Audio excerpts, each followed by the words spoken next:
How are we doing, ladies and gentlemen? I'm Grimm from the Bug Out Boys, and welcome to another bot. And this bot is titled Warm Bed Tips.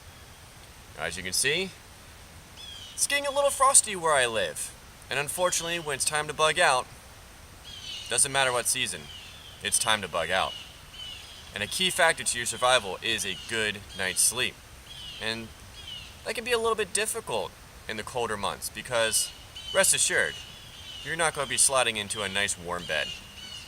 But here are a few tips that I've learned that can help you get a better night's sleep. First tip, bring an extra pair of socks. Now, you should have an extra pair of socks for a multitude of reasons, but let's just focus on this one. When you're hiking, hunting, foraging, your feet are going to get wet from sweat or from the environment. And yes, you're going to try and warm them up and dry them up by the fire, but more than likely they're still going to have a little bit of moisture in there, and that matters. It will still make your feet cold. Now, I don't know about you, but when my feet are cold, I can't sleep very well. So right before you go to bed, switch out your socks to a nice dry pair. And also apply this technique to your other articles of clothing. Anything that's got a little bit of moisture on it, out.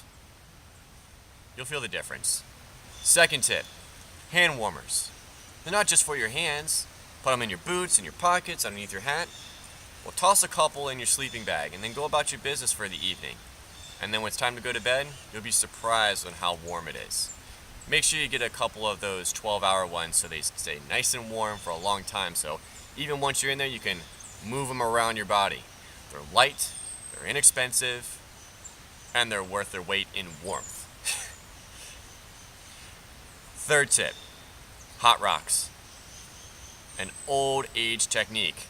Now, you want to make sure that those rocks are dry and free of dirt, but warm up some rocks and put those into your sleep system. Now, do be careful with this because rocks have edges, so I would suggest wrapping them in maybe some sort of wool, preferably, or some cotton to protect your sleep system from the rocks and from burning as well. But that's a great technique. A modified version of that would be, I just did it recently, would be my canteen. I turned it into a hot water bottle. I warmed up the water with my canteen cup and then poured that hot water into my canteen so that way my canteen wasn't sooty or dirty. I let it cool a little bit because being metal is going to transfer that heat very well and you don't want to melt your sleep system or your sleep pad. Or you could, again, wrap it in something. Toss that into your sleeping bag. Especially for me, I tossed it into the foot box. Oh my gosh, was it warm. And then, when it's time to get rid of it, cools down, take it out, but there you have a nice canteen full of water waiting for you in the morning. Final tip is build your fire where you're going to be sleeping and then move it right before you go to bed. Make sure you use proper technique to cover that area with a lot of dirt and pine boughs for insulation in case you're using it as a survival shelter, you don't burn yourself, or if you decide to move your tent over top of it, you don't melt your ground cloth or pad or your sleeping bag. I haven't tested it out yet, but maybe even that radiant heat would be nice underneath my hammock.